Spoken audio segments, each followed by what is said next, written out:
ಏನು ನಾಗರಾಜ ನೀವ್ ಹೇಳ್ತಿರೋದು? ನಮ್ಮ ನಾಗಮ್ಮ ಪ್ರಾಣದ ಜೊತೆ ಹೋರಾಡ್ತಿದ್ದಾಳ. ಗರುಡ ವಸ್ತ್ರನ ಹಾಕಿ ನಾಗಮ್ಮನ ಬಂಧಿಸಿರೋದು ಯಾರು ಅಂತ ಗೊತ್ತಾದ್ರೆ ನನ್ ವಿಷದಿಂದ ಅವ್ರ ಪ್ರಾಣ ಬಲಿ ತಗೋತೀನಿ. ಈಗ ಆವೇಶಕ್ಕಿಂತ ಆಲೋಚನೆ ಮುಖ್ಯ. ನಮ್ಮ ನಾಗಮ್ಮನ್ಗೆ ಈ ರೀತಿ ಪರಿಸ್ಥಿತಿ ತಂದಿರೋರನ್ನ ಅಂತ್ಯಗೊಳಿಸದೆ ನಮ್ಮ ಆವೇಶ ಕಡಿಮೆ ಆಗಲ್ಲ ನಾಗರಾಜ. ನಮ್ಮ ನಾಗ ಜಾತಿಗೆ ತಾಯಿ ಆಗಿರೋ ನಾಗಮ್ಮನ ಸಾಯಿಸಕ್ ನೋಡಿರೋ ಆ ದುಷ್ಟರನ್ನ ಸಂಹಾರ ಮಾಡೋಣ. ನಾಗಮ್ಮನ್ಗೆ ಈ ಸ್ಥಿತಿ ತಂದವ್ರನ್ನ ನಮ್ಮ ವಿಷದಿಂದ ಸಾಯಿಸೋಣ ಬನ್ನಿ. ನಿಲ್ಸಿ. ಈ ಆವೇಶನೇ ನಾಗಮ್ಮನ್ನ ಆ ದುಸ್ಥಿತಿಗೆ ತಂದಿರೋದು. ನಾವು ಮಾಡಬೇಕಾಗಿರೋದು ಶತ್ರುಗಳನ್ನ ಅಂತ್ಯ ಅಲ್ಲ, ನಾಗಮ್ಮನ್ನ ರಕ್ಷಿಸ್ಕೊಳ್ಳೋದು. ಅರ್ಥವಿಲ್ಲದ ಆವೇಶ ಪಟ್ಕೊಂಡು ಸಮಯ ವ್ಯರ್ಥ ಮಾಡಿದ್ರೆ ಆಮೇಲೆ ನಾಗಮ್ಮ ನಮ್ಗೆ ಸಿಗೋದಿಲ್ಲ. ಪ್ರತಿ ಕ್ಷಣನೂ ಮೃತ್ಯುವಿಗೆ ಹತ್ರ ಆಗ್ತಾ ಇದ್ದಾಳೆ. ಇಲ್ಲ, ನಾಗಮ್ಮ ಬದುಕ್ಬೇಕು. ನಮ್ ಪ್ರಾಣ ಕೊಟ್ಟಾದ್ರೂ ನಾಗಮ್ಮನ ಉಳಿಸ್ಕೋಬೇಕು. ಹೇಳಿ ನಾಗರಾಜ, ನಾಗಮ್ಮನ ಬದುಕಿಸೋದಿಕ್ಕೆ ನಾವೇನ್ ಮಾಡ್ಬೇಕು? ವನಮಾಲೆ ತರಬೇಕು. ವನಮಾಲೆನ? ಗರುಡನ್ ನೆರಳು ಕೂಡ ಸ್ಪರ್ಶಿಸಕ್ಕಾಗ್ದಿರೋ ನಾವು ವನಮಾಲೆನ ಹೇಗ್ ತರೋದು ನಾಗರಾಜ? ಶರಣಾಗತಿ ಆದ್ರೂ ಯುದ್ಧ ಮಾಡಿ ಆದ್ರೂ ಕೊನೆಗ್ ಮರಣನೇ ಬಂದ್ರು ಹರಿನಗರದಲ್ಲಿರೋ ಗರುಡ ದೇವಾಲಯಕ್ಕೆ ಹೋಗಿ ಸೇರ್ಬೇಕು. ಗರುಡ ದೇವನಿಗೆ ಅರ್ಪಿಸಿರೋ ವನಮಾಲೆನ ತರಬೇಕು. ಅದನ್ನ ನಾಗಮ್ಮನಿಗೆ ಸ್ಪರ್ಶಿಸಿದ್ರೆ ಗರುಡ ಬಂಧನ ಮುಕ್ತಿಯಾಗಿ ನಾಗಮ್ಮನಿಗೆ ಪುನರ್ಜೀವನ ಸಿಗುತ್ತೆ. ಮತ್ತೆ ಜೀವಂತವಾಗಿ ಬರ್ತಾಳೆ. ಭದ್ರಮ್ಮ,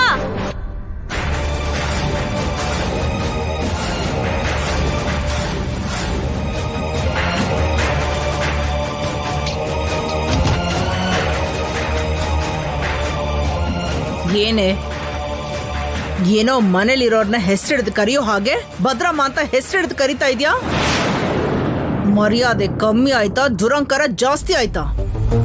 ನಿಮ್ ಪಾಪದ್ ಕೊಡ ತುಂಬ್ತು, ನಿಮ್ ಬಂಡವಾಳ ಬಯಲಾಯ್ತು. ನನ್ ಮಾಲ ಕಾಣಿಸ್ದೇ ಇರೋದಕ್ಕೆ ಕಾರಣ ಯಾರು? ಸಾಕ್ಷಿ ಸಮೇತ ನನಗೆ ಗೊತ್ತಾಯ್ತು.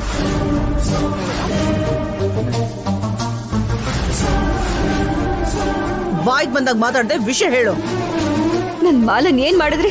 ಎಲ್ ಬಜೆಟ್ ಇದ್ದೀರಾ ಹೇಳಿ. ನಾನು ಮಾಲನ ಸಾಯಿಸಿರೋ ವಿಷಯ ಇವಳಿಗೆ ಗೊತ್ತಾಯ್ತಾ ಅಥವಾ ಗೊತ್ತಿಲ್ದಿರೋ ಹಾಗೆ ನಾಟಕ ಮಾಡ್ತಿದ್ದಾಳ?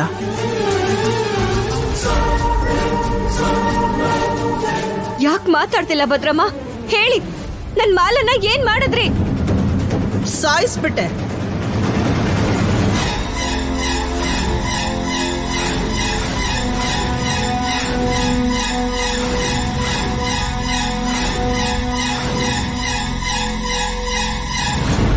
ಭದ್ರಾವತಿ, ಸಾಯಿಸ್ಬಿಟ್ಯಾ? ಬೇರೆ ಏನ್ ಹೇಳಮ್ಮ? ಇಲ್ಲಿ ನಡೀತಿರೋ ಕಾರ್ಯ ಏನು? ಇವಳು ಮಾತಾಡ್ತಿರೋ ಮಾತೇನು? ಅಷ್ಟಕ್ಕೂ ಆ ಮಾಲ ಕಾಣ್ದೇ ಇರೋದಕ್ಕೂ ನನಗೂ ಏನಮ್ಮ ಸಂಬಂಧ? ಮನೇಲಿ ಇಷ್ಟು ಜನ ಇದ್ದಾರೆ, ಬಂದ್ ನನ್ನೇ ಕೇಳ್ತಾ ಇದ್ದಾಳಲ್ಲ. ಏನ್ ಸಾಕ್ಷಿ ಇದೆ ಅಂತ ಕೇಳ್ತಾ ಇದ್ದಾಳೆ, ಏನ್ ಆಧಾರ ಇದೆ ಅಂತ ಕೇಳ್ತಾ ಇದ್ದಾಳೆ. ಸಾಕ್ಷಿ ಬೇಕಾ? ಆಧಾರ ಬೇಕಾ? ನೋಡು, ಇದೇ ಆ ಸಾಕ್ಷಿ, ಇದೇ ಆಧಾರ.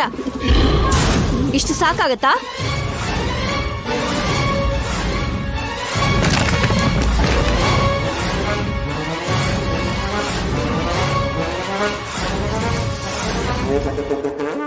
ಇದು ಇವಳಿಗೆ ಹೇಗ್ ಸಿಕ್ತು? ಎಲ್ ಸಿಕ್ತು? ಸಿಕ್ಕಿದ್ರು ನಾನು ಮಾತ್ರ ಸಿಕ್ಕಾಕೋಬಾರ್ದು.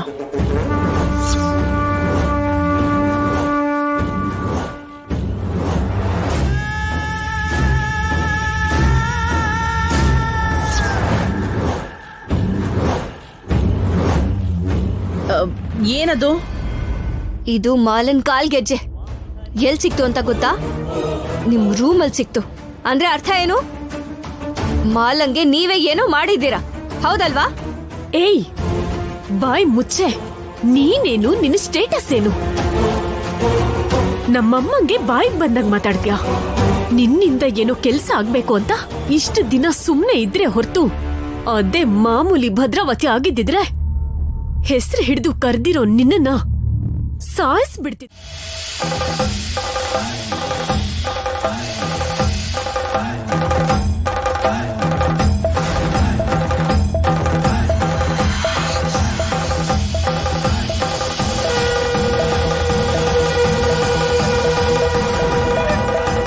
ವೈನತೇಯ ಪಕ್ಷಿರಾಜ ನಮೋ ನಮಃ.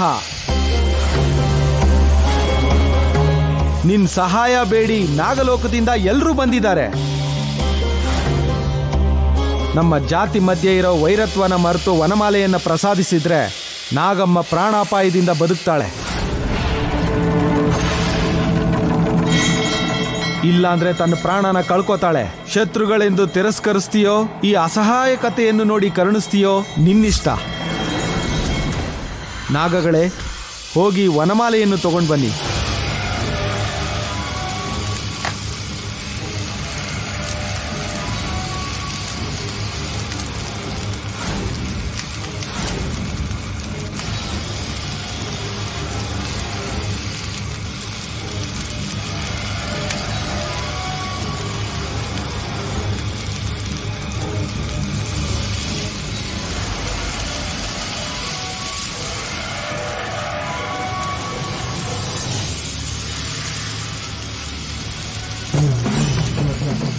ನಾಗಗಳೇ, ನಿಲ್ಲಿ.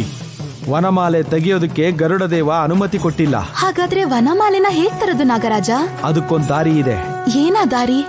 ಯಾರು ಗರ್ಭಗುಡಿಯಲ್ಲಿ ತಾಳೆಗರಿಯನ್ನು ಓದಿ ನಾಗನಿಧಿ ರಹಸ್ಯವನ್ನ ತಿಳ್ಕೊಂಡಿದಾರೋ ಅವ್ರಿಗೆ ಮಾತ್ರನೇ ವನಮಾಲೆ ಸಿಗೋದಕ್ ಸಾಧ್ಯ. ಅಂದ್ರೆ ಪುಣ್ಯನ ನಾಗರಾಜ? ಹೌದು, ಪುಣ್ಯನೇ. ಪುಣ್ಯನ್ ಕರ್ಕೊಂಡ್ ಬಂದ್ರೆ ಮಾತ್ರನೇ ಆ ವನಮಾಲೆ ಸಿಗೋದು. ನಡೀರಿ ಹೋಗೋಣ.